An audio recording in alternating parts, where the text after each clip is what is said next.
Желіде төбе шашыңтық туралы сұмдық ақпарат тарады. Барша көрсін білсін, хабардар болсын. Сәлем қымбатты көрермен, арнамызға қош келдіңіздер. Әлемде және де Қазақстанда болып жатқан жаңалықтарды алғашқылар қатарында біле отырғыңыз келсе, арнамызға жазылып бір ғана лайк түймесін басыңыз.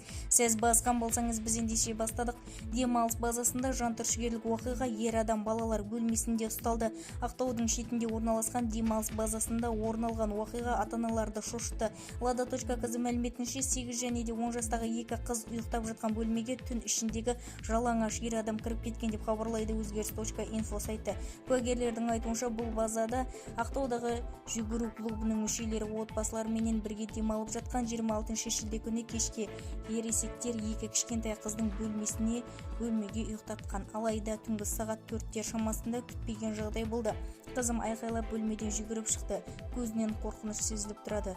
Дауысқа жүгіріп келген ер адамдар бөлмеге кіргенде төсекте жалаңаш ер адам жатқандығын көрген. Ол орнынан атып тұрып терезеден секіріп кетті. Біз бірден полиция шақырдық, дейді қыздардың анасы. Уақиға орнына келген демалушылар күдіктіні бүкіл база бойынша қуып тоқтатуға тырысқан. Кейін анықталғандай, бұл адам сол жерде демалып жатқан азаматтардың бірі. Алдын ала мәліметке сәйкес, ол жеңіл дәрежеде мас болған. Сараптама оның мас болу деңгейін жеңіл екендігін көрсетті.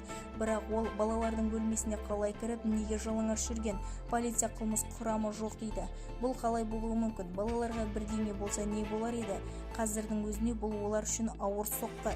Біз бұл адамның психотроптық заттарды қолданғанында тексеруді және де әділ тексеру жүргізілуін талап етеміз, деп ашуын отыруда ата-аналары. Бізді тамашалауды жалғастырыңыздар және де бір ғана лайк түймесін басып, сау саламатта болыңыздар.